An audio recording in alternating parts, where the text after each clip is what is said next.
بسم اللہ الرحمن الرحیم۔ سیٹھ عابد ایک پر اسرار شخصیت۔ تحریر محمد منصور خان۔ تاریخ میں کچھ کردار ایسے رہے ہیں جنہیں شہرت کا کوئی شوق نہیں ہوتا، مگر لوگ انہیں مختلف حوالوں سے جانتے ہیں۔ ایسا ہی ایک کردار 8 جنوری 2021 کو دنیائے فانی سے کوچ کر گیا۔ اللہ انہیں اپنی جوار رحمت میں جگہ عطا فرمائے، آمین۔ یہ شخصیت شیخ عابد حسین کی ہے، جنہیں دنیا سیٹھ عابد کے نام سے جانتی ہے۔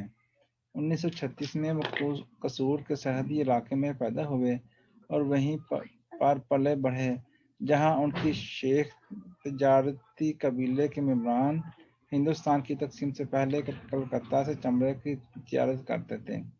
سیٹھ عابد کے 5 بھائی اور بھی تھے، جن میں قدر مشترک یہ تھی کہ سب عرب پتی اور حاجی تھے، لیکن یہ بھائیوں میں سب سے زیادہ ذہین تھے اور ان کا دماغ کمپیوٹر کی طرح تیز چلتا تھا۔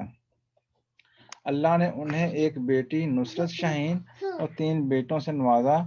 ان کے دونوں چھوٹے بیٹے گونگے، بہرے اور ذہنی طور پر معذور ہیں اور امریکہ میں کسی بورڈنگ ہاؤس میں رہتے ہیں۔ ان کا بڑا بیٹا ایاز، جسے ان کے محافظ نے زندگی سے محروم کر دیا، حافظ قرآن تھا اور ایک مسجد میں نماز تراویح بھی پڑھایا کرتا تھا۔ سیٹھ عابد 1950 میں اس وقت کراچی منتقل ہو گئے جب ان کے والد نے کراچی کے صرافہ بازار میں سونے اور چاندی کا کاروبار شروع کیا۔ 50 کی دہائی کے اختتام تک سیٹھ عابد نے ایک مقامی شخص قاسم بٹی کے ساتھ مل کر پاکستان میں سونے کی مارکیٹ میں اپنی اجارہ داری قائم کی۔ 1970 کی دہائی میں سیٹھ عابد کو حکومت وقت کی طرف سے کچھ رکاوٹوں کا سامنا رہا۔ اس وقت کی حکومت نے پارٹی فنڈ کے لیے سیٹھ عابد سے 5 کروڑ طلب کیے۔ ان کے انکار پر اس کے وقت کے حکمرانوں سے ان کے تعلقات کشیدہ ہو گئے۔ آپ کو حیرت ہوگی کہ بھٹو کے خلاف محمد احمد قصوری کیس میں سلطانی گواہ بننے والا شخص مسعود محمود بھٹو صاحب کی بنائی فورس کا سربراہ اور سیٹھ عابد کا حقیقی برادر نسبتی سالہ تھا۔ بھٹو کے مقدمے میں گواہی دینے کے بعد وہ امریکہ چلا گیا تھا۔ لندن، دلی اور دبئی میں عبوری رابطوں کے ساتھ سیٹھ عابد نے 1950 سے 1980 کے دوران انڈیا کی سونے کی مارکیٹ پر قائم اجارہ داری کو ختم کر دیا۔ ستمبر 1977 میں سیٹھ عابد نے اپنی مرضی سے حکومت وقت کے سامنے رضاکارانہ طور پر ہتھیار ڈال دیے اور اپنے ضبط اثاثوں کی واپسی کے لیے بات چیت کی۔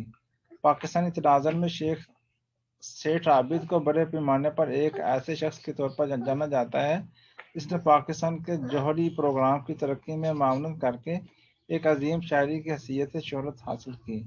بہرے اور گونگے بچوں کی فلاح و بہبود کے لیے کئی ایک انسان دوست ادارے قائم کرنے کے علاوہ سیٹھ عابد نے فلاحی اداروں کو مالی معاونت فراہم کی، جس میں لاہور کا شوکت خانم کینسر ہسپتال بھی شامل ہے۔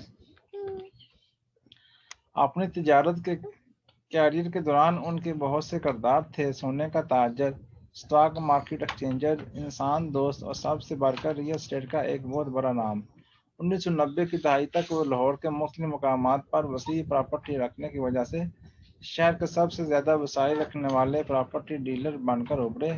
وہ کراچی میں بھی کئی جائیدادوں کے مالک تھے اور پاناما لیک میں نام آنے کے بعد انہوں نے اپنے اثاثے برٹش ورجن آئی لینڈ میں منتقل کر دیے تھے۔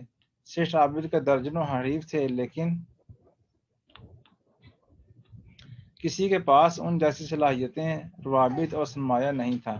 ان کے بہت سے حریفوں کے برعکس سیٹھ عابد پر ان کے طویل کیریئر کے دوران فرد جرم کبھی بھی عائد نہیں کی گئی۔ ایک ملاقات میں انہوں نے ضیاء الحق کے ساتھ اپنے تعلقات کا ذکر کیا اور بتایا کہ کس طرح ایٹمی سامان پاکستان لایا گیا تھا، جو پاکستان کے لیے ایک تحفہ تھا۔ ان کو فلاحی کاموں کا شوق تھا۔ اپنے ایک سال نظیر کو ایک فاؤنڈیشن کا سربراہ بنایا اور ایک وسیع رقم خیرات کی۔ انہوں نے جس بھی کام میں ہاتھ ڈالا اس میں عروج دیکھا۔ ان کی وفات کے بعد ان کی بہو یہ نیک فریضہ سر انجام دے رہی ہیں۔ میاں شریف فیملی کے ساتھ سیٹھ عابد کے اچھے تعلقات رہے ہیں۔ 1989 میں نواز شریف جب پنجاب حکومت میں تھے تو انہوں نے بینک آف پنجاب کو چلانے اور مضبوط کرنے کے لیے مدد کی درخواست کی۔ میں سیٹھ صاحب کو تقریباً 25 سال سے جانتا ہوں۔ میں نے ہمیشہ ان کو سادہ کپڑوں میں دیکھا۔ وہ اس عمر میں سفید گول ٹوپی عام پہنتے تھے۔ لوگوں کے ہجوم میں کوئی ان کو پہچان نہیں سکتا تھا۔ سیٹھ عابد کا نام نومبر 2006 میں اس وقت بھی خبروں میں آیا تھا جب ان کے بیٹے حافظ ایاز کو ان کے محافظ نے لاہور میں زندگی سے محروم کر دیا تھا۔ ایاز ان کو بہت عزیز تھا اور اپنے والد کا اکثر کام سنبھالتے تھے۔ جنازے میں ہر ملنے والے کو ایک ہی لفظ ادا کرتے تھے کہ اللہ کی مرضی۔ میں نے اور کوئی لفظ ان کی زبان سے اس دن نہیں سنا۔ انہوں نے اپنے بیٹے کی یاد میں مسجد بنوائی۔ اپنے لکھتے جگر کی اچانک موت کے بعد وہ اندر سے ٹوٹ چکے تھے۔ دنیا جو مرضی کہے لیکن وطن عزیز کے لیے ان کی خدمات اور قربانیوں کو کبھی نہیں بھلایا جا سکے گا، اور ان کی شخصیت آنے والے دنوں میں کئی اشکال اور معنوں میں زندہ رہے گی۔ اللہ حافظ۔